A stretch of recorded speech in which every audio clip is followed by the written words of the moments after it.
Welcome to the Deep Dive. We take complex health topics and, well, try to make them clear and useful for you. Glad to be here. Today, we're tackling something really vital for long-term health. Mm-hmm. Hepatitis B. Yeah. It might not be something you think about every day, but understanding it is key, especially since it can sometimes, fly under the radar without obvious signals at first. Exactly. And to really get a handle on it, we've gathered information from some top-tier health organizations. Oh, great. Who are we drawing on? We're looking at insights from the World Health Organization, that's the WHO, the National Institute of Diabetes and Digestive and Kidney Diseases, or NIDDK, Okay.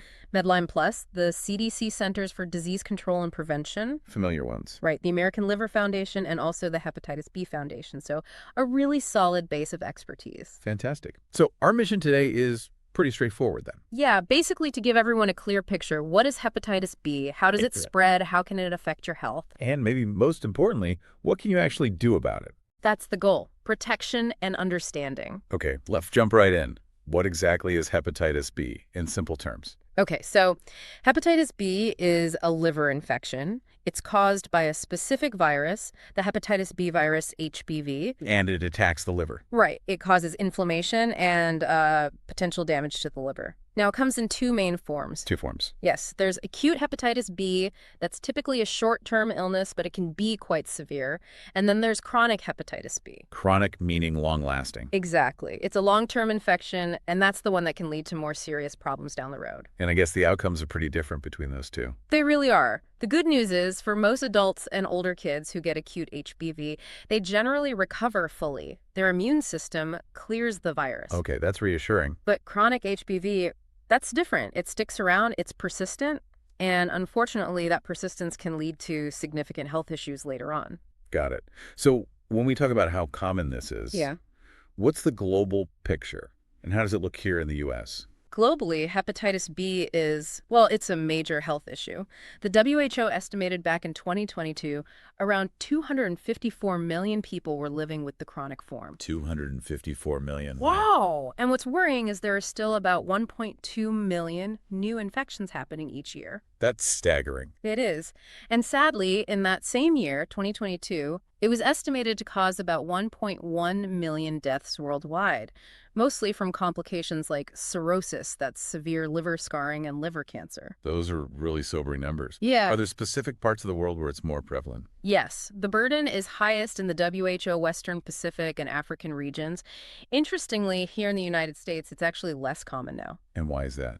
A huge factor was the introduction of the hepatitis B vaccine back in the 1980s. And then a really key step was in 1991, the recommendation for universal vaccination of all newborns and children. The vaccine made a big difference. A massive difference in driving down rates. Currently, the estimate is around 1.17 million people in the U.S. living with chronic HBV. Still over 1 million people.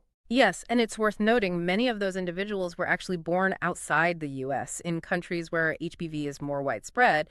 It really shows how global health impacts us locally. That's important context. Okay, so let's talk transmission. How does this virus actually pass from person to person? Right. HBV primarily spreads through direct contact with infected body fluids. We're mainly talking about blood, semen, and vaginal fluids. Saliva can potentially transmit it too, but it's less common. Okay, direct fluid contact, what are the common scenarios? Well, a major route globally, especially in high prevalence areas, is from mother to child during birth. That's called perinatal transmission. During birth itself? Yes. Also, among young children, say under 5, what's called horizontal transmission can happen. That's usually exposure to infected blood, maybe from sharing items or close contact where blood is present. Like kids playing, maybe scrapes and cuts. Potentially, yes, if there's contact with infected blood. Then there are risks related to procedures, needle stick injuries in healthcare settings are a risk. If safety measures aren't followed? Precisely. Also, getting tattoos or piercings with non-sterile equipment is a definite risk factor. Makes sense. Sharing needles, syringes, or any drug injection equipment is a very high-risk activity. And sexual transmission is also significant, particularly for unvaccinated people with multiple partners. That covers quite a bit. Yeah. Are there things people think spread hepatitis B but actually don't? Any myths we should bust? Oh, definitely. This is important. Hepatitis B is not spread through casual contact. Okay, like what kind of contact? Things like coughing, sneezing, hugging, shaking hands, you won't get it that way. Sharing food, water, or eating utensils is also safe. So being around someone with Hep B isn't risky in itself. Not in those everyday ways, no. Also, mothers with HBV can usually breastfeed safely. Really? Even with the virus? Yes, provided the baby gets the Hep B vaccine and a shot of something called HBIG hepatitis B immune globulin right after birth. The only time it might be an issue is if the mother's nipples are cracked or bleeding. That's really good to know. Very reassuring for new mothers. What about the virus itself? How long can it survive outside the body? It's surprisingly tough. HPV can survive on surfaces outside the body for at least 7 days. A whole week. Wow. Yes, and it can still cause infection if it enters the body of someone who isn't protected. And how long after exposure might someone even know they're infected? What's the incubation period? It varies quite a bit. The time between getting infected and potentially showing symptoms, the incubation period, can be anywhere from about 30 days up to 180 days, so 1 to 6 months, roughly. That's a huge window. It is, but the virus itself can often be detected in a blood test sooner than that, maybe around 30 to 60 days after infection. Meaning someone could have it and potentially spread it before feeling sick at all. Exactly. There can definitely be a silent period. Which leads us right into symptoms. Yes. If someone does get symptoms from an acute infection, what might they experience? Well, here's the tricky part again. Many adults who get newly infected with acute Hep B actually don't have any noticeable symptoms. They feel fine. So they might not even know they had it. That happens. But for those who do develop symptoms, they usually show up somewhere between 2 and 5 months after exposure. Okay, and what are those symptoms like? They can include things like jaundice, that's the yellowing of the skin and eyes. Like the classic liver symptom. Mm-hmm. Also, dark urine, feeling extremely tired, like deep fatigue, nausea, sometimes vomiting, abdominal pain, losing your appetite, maybe a fever, joint pain. A whole range of flu-like plus liver-specific signs. Yes, and another sign can be pale or gray, sort of clay-colored stools. But again, it's crucial to remember infants and young children often don't show these acute symptoms. Making it harder to spot in kids. Much harder, yes. And while it's rare, acute HBV can sometimes lead to a very serious condition called acute liver failure. Where the liver just stops working suddenly. Correct. Now, switching gears to chronic hepatitis B, the symptom picture is often quite different. How so? Most people with chronic HBV have few or no symptoms for years, maybe even decades. Decades. So it can be completely silent. For a very long time, yes. Often people only become aware they have it when complications start to develop much later. Some might have ongoing fatigue, sort of similar to the acute phase, but often it's very subtle or absent. And what are those serious complications we worry about with chronic HBV? The big ones are cirrhosis, which is that severe scarring of the liver we mentioned. Which stops the liver working properly. Exactly. It impairs liver function significantly. Then there's liver failure, sometimes called end-stage liver disease, and a type of liver cancer called hepatocellular carcinoma. Those all sound incredibly serious. They are very serious, potentially life-threatening. Something else to be aware of is reactivation. Reactivation, what's that? Even if someone has chronic HBV that's quiet, or even if they cleared an infection in the past, the virus can sometimes become active again later in life. And cause problems again. Yes, it can cause liver damage and symptoms all over again. Certain things can trigger this, like medications that suppress the immune system or changes in HIV treatment. Interesting. Anything else linked to having HBV? Yes, if you have hepatitis B, you're also vulnerable to getting hepatitis D. But Hep D is a bit unusual. It can only infect someone who already has hepatitis B. So HBV is like a prerequisite for Hep D. Precisely. Okay, this really highlights why finding out if you have it is so crucial. How do doctors actually diagnose hepatitis B? Well, since symptoms can overlap with other liver issues, you really need laboratory confirmation. Blood tests are the key. Specific blood tests for HBV. Yes, there are various blood tests that can tell us a few things. They can diagnose if it's an acute recent infection or a chronic long-term one. They can also give an idea of how much the liver might be affected and determine if someone is immune either from vaccination or a past infection they cleared. So blood tests are definitive. What else might a doctor do? A doctor will usually do a physical exam, looking for signs like jaundice, maybe swelling in the abdomen, or tenderness when they press on the liver area. They might also use imaging, like an ultrasound, or a special type of ultrasound called FibroScan.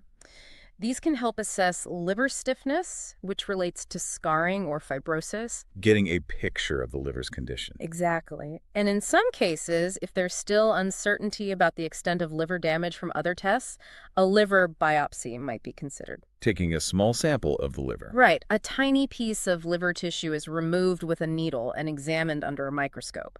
But that's not always needed. Understood. So, who should be thinking about getting tested? Are there guidelines on screening? Yes, screening is super important because of that silent nature we talked about. Current recommendations actually suggest all adults get screened for hepatitis B at least once. All adults. Once. At least once in their lifetime, yeah. And screening is especially recommended if you were born outside the U.S., in areas where HBV is more common. Pregnant women should be screened during each pregnancy. That's critical for protecting the baby. Infants born to mothers with HBV absolutely need testing. And really, anyone who wants to know their status can ask for a test. Good to know. Are there specific high-risk groups that need more regular screening? Yes, definitely. People with HIV should be screened. Individuals with multiple sex partners, people who inject drugs, anyone who has lived closely with someone who has HBV. Household contacts. Right. Also, patients on hemodialysis, healthcare workers, and others with potential exposures.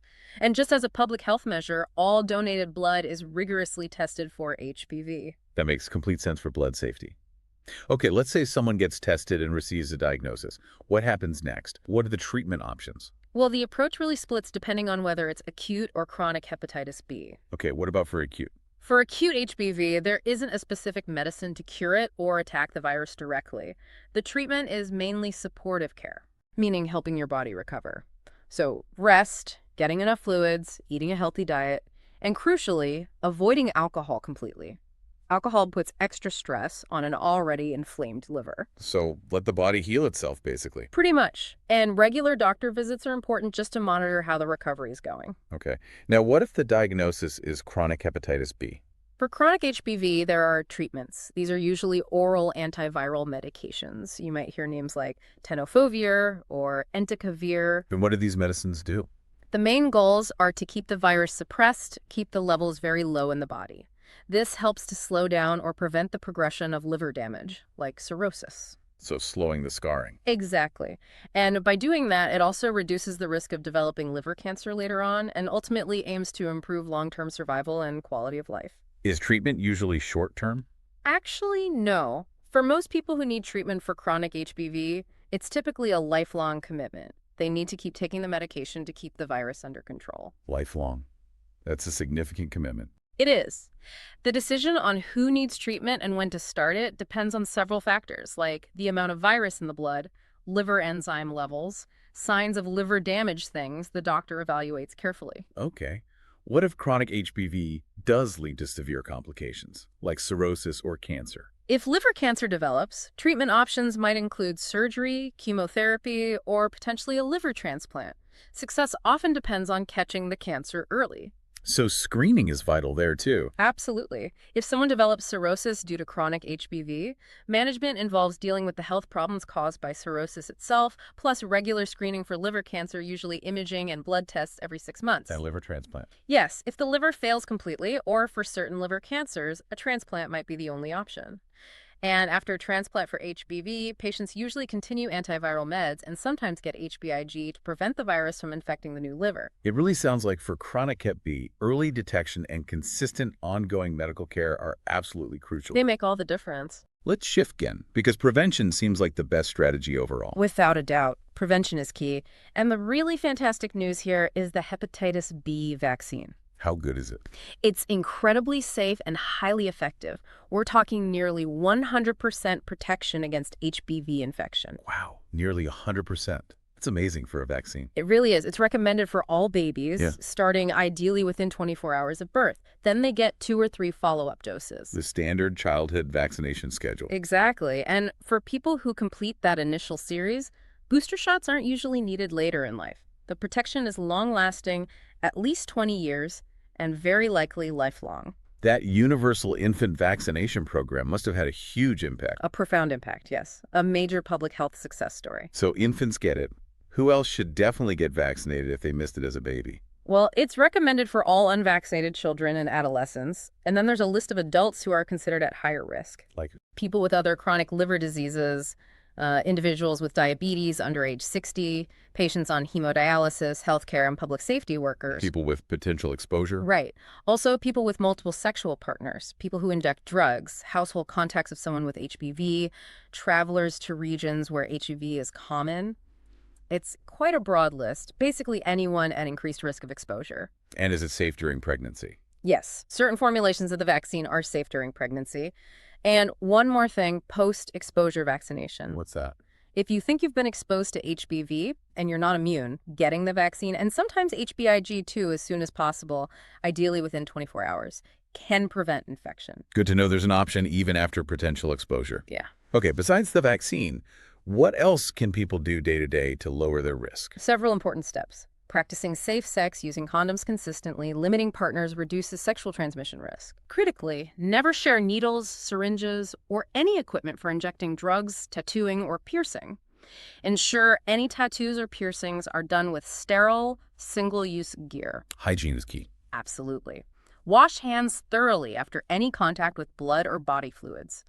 And avoid sharing personal items that might have tiny amounts of blood on them, things like toothbrushes, razors, nail clippers. Simple but effective measures. Now, what if someone knows they have chronic hepatitis B? What should they do to avoid spreading it? That's really responsible thinking. Key things include informing sexual partners so they can get tested and vaccinated if needed. Open communication. Yes. Also, tell your doctors, dentists, any healthcare providers you see so they can use appropriate precautions. And crucially, people with HBV should not donate blood, plasma, organs, tissues, or semen. To protect others. Makes sense. What about pregnant individuals with HBV? We touched on the baby getting shots, but can anything be done during pregnancy? Yes, absolutely. It's vital to talk with your doctor. If the amount of virus in the mother's blood, the viral load is high, starting antiviral medication during the third trimester can significantly lower the risk of transmitting it to the baby. So treatment during pregnancy is an option. It can be, yes, in specific situations to reduce transmission risk. And again, making sure the delivery team knows your HBV status and ensuring the baby gets the vaccine and HBIG right after birth are critical steps. It sounds like there are really effective ways to protect newborns now. Very effective, yes. This has been incredibly thorough. Let's try to wrap up with some advice for people actually living with chronic hepatitis B. What are the main things to focus on day to day? Okay. For someone living with chronic HBV, taking care of your overall liver health is paramount. This means focusing on a healthy lifestyle. Like diet. Yes, choosing healthy foods and drinks, maintaining a healthy weight. This helps prevent other liver problems like fat or liver disease, which can make HBV worse. And alcohol. Absolutely avoid alcohol. Okay, Completely. It just adds more damage to the liver. that's clear. What else? Regular medical follow-up is essential. Keeping those appointments, getting monitoring tests done to check the virus activity and liver health. Staying engaged with your doctor. Exactly. Discussing treatment options, making sure you're getting screened regularly for liver cancer if that's recommended for you. It's also usually a good idea to get vaccinated against hepatitis A and tested for hepatitis C and D just to protect your liver from other potential hits. Covering all the bases for liver health. Right. And finally, don't underestimate the emotional side. Living with a chronic condition can be tough. Seeking support, whether from support groups, online communities, or mental health professionals, can be really beneficial. Connecting with others who understand. It makes a big difference for many people. So just to summarize the big picture, hepatitis B is serious, yes, but it's definitely manageable with the right care. And even more importantly, it's largely preventable. That's the key message. Vaccination is incredibly powerful. And taking those proactive steps, knowing your risk, getting screened, practicing safe behaviors, protects you and everyone around you. If anything we've talked about today has sparked concerns or made you think about your own situation, please talk to your doctor or healthcare provider. Definitely ask about screening. We'll also put links to the resources we mentioned, WHO and IDDK, CDC, and the others on our website for more in-depth information. Great. And maybe a final thought. Just remember that knowledge really is power here. Understanding hepatitis B empowers you to make informed choices for your health. It really highlights how crucial knowing this stuff is for preventative care. Thank you so much for sharing all this vital information today. My pleasure. It's an important topic. And thank you all for tuning in to the deep dive. We'll be back soon with another discussion.